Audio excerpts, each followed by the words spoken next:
The monkey knew how to climb. You know the way Michael Jordan knows his way around a basketball court?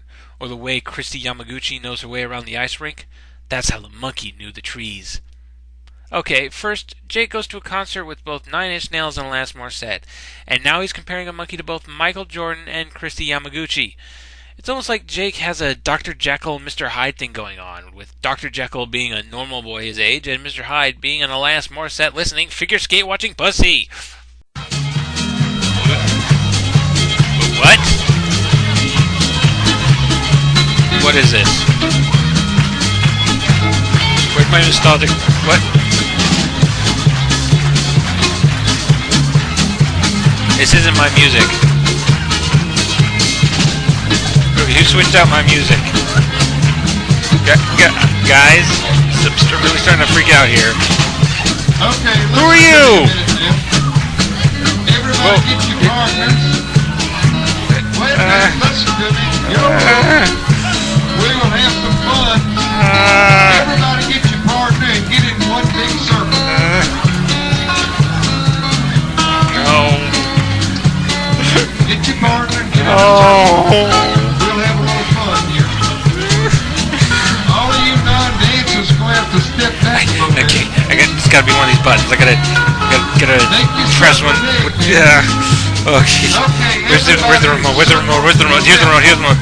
Okay, I don't. God.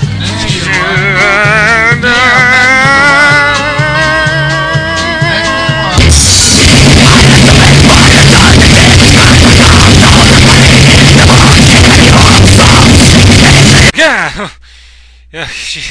Sorry about that. Had to get that out of my system. Dear God, book. I thought I'd escaped middle school square dancing for good. Well, you can't say K doesn't know what drives the angst of 13-year-olds, as our book opens with our heroes being forced by their teachers to do-si-do, which is like opening a Spider-Man book with Peter Parker going to a cat show. The Animorphs square dance and make fun of each other's square dancing when suddenly Jake has a quick vision of a rainforest. This only takes a second, but Jake is unnerved. But no time for that. Something big is happening in town. It appears that something has crashed into the local Safeway, so the Animorphs morph birds of prey and do a flyby to investigate. Break it up a little, Tobias advised. We're going to draw every bird watcher within 100 miles. Spread out! Stop thinking like humans. We don't have to be bunched together to see the same things. He was right. Falcons, hawks, and eagles don't exactly fly in flocks together. Hey, you know what kind of birds do hang out together without raising suspicion? Seagulls! And 4 of you have seagull morphs. You know, in case you're interested. Anyway, from the air they managed to determine that something must have crashed from the sky, and the place is surrounded by controllers, including Chapman. Even the Animorphs have to question the point of Chapman being there. The guy is really multitasking. When he's not working at the school, he's working with the sharing, he's combing the beach for alien ship parts, and now he's supervising Yeerk-controlled construction workers as they dig an alien spaceship out of a grocery store. If Chapman's particular Yeerk has to be there, why not put him in the head of a police officer, someone who wouldn't be out of place in an operation like this? The Animorphs regroup in the woods and come up with a plan.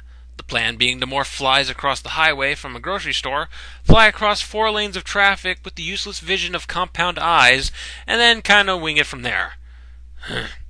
Part of the fun of these reviews is pointing out the stupidity of the Animorphs' plans, but one of the running themes in this book is that Jake never makes a smart decision throughout. This is the book where Jake fucks up and has to deal with the responsibility of being a leader. Well, at least I can still point out things like this. Okay, I said, clapping my hands together and trying to sound cheerful and optimistic. Flies it is. Everyone go home. We meet behind the motel in... I checked my watch. In approximately 3 hours. Hey, Jake, didn't you just recently get out of morph? How do you have a watch?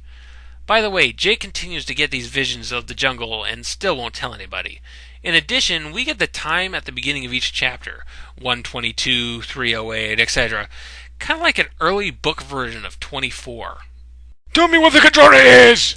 So we have some hijinks where Jake has to keep his obligations to his dad by watching some boxing with him, followed quickly by such cliches as Jake having 2 dates at the same time and Jake telling the rest of the Animorphs that he can get a beer keg but can't.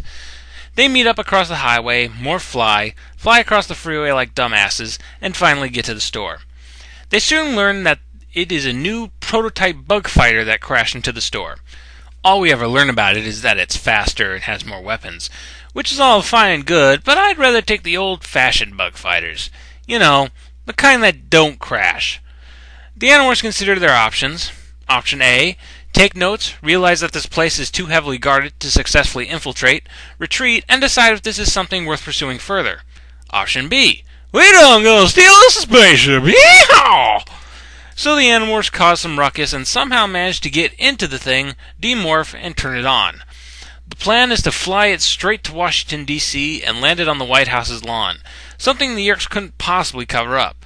But since this thing is being flown by the alien equivalent of a 14-year-old stealing his father's Jeep, Axe manages to get turned around and starts heading towards China.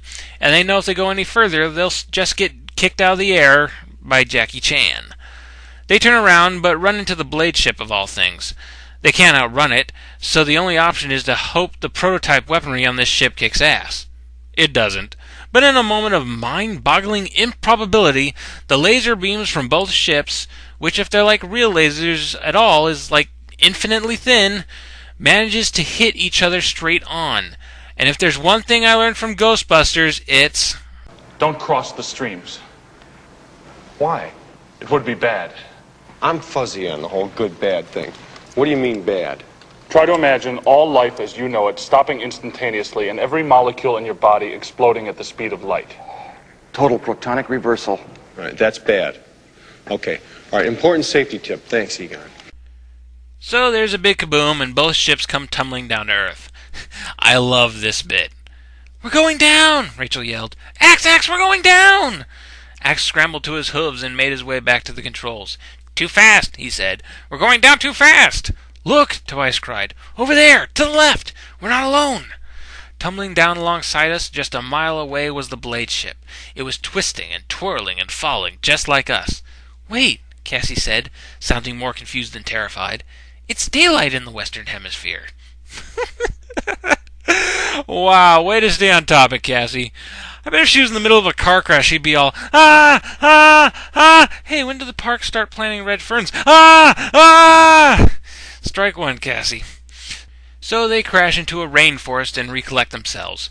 It seems the worst that will happen when plummeting from the upper atmosphere thanks to laser explosion in a craft with no seats or safety harnesses is you'll get bumped around a little bit. Now I know a lot of you are already typing in words like inertia dampeners and super duper ganga alien airbags. But remember, a bulldozer going 5 miles per hour caused one of these things to explode. "Jake!" Cassie yelled and ran over to give me a hug. She had a nasty cut on one hand, which she'd bandaged with strips torn from her t-shirt. Yeah, ignoring the fact that she should be wearing a leotard and not a t-shirt, why is she bandaging herself when morphing heals all wounds? Strike two, Cassie. You're going to need a serious swing to stay in the game here. "Where is easy?" Cassie said. "Rainforest. Not Africa, because I've seen monkeys with prehensile tails. You know, tails they can swing by. Most likely we're in Central or South America. Either the Costa Rican rainforest or the Amazon rainforest." And it's a hard drive down center field. Cassie finally becomes useful, everyone, and is now waiting on first base. Anyway, it's daytime, which doesn't make any sense if this is South America, and Axe concludes that the laser explosion must have caused something called a serial rip, a small hole in space-time which tossed the Animorphs and the Blade ship into some point in the past. Really? Time travel is as easy as pointing two guns at each other and firing at the same time? Kinda cheapens the time matrix if you ask me, but I'm getting ahead of myself. So they got a crashed ship, they're in the jungle, they traveled through time, and the Yeerks are somewhere nearby. Oh, and Jake gets nearly killed by a spear. Ah, great, just what we need, an Animorphs Cannibal Holocaust crossover. The local natives make a quick retreat, but the oncoming Hork-Bajir forces scatter the Animorphs into the rainforest. By Jake's order, Axe removes the computer core from the ship, making it unflyable. But people get split up, people morph battle morphs, things happen, and it all accumulates with Rachel being covered in ants!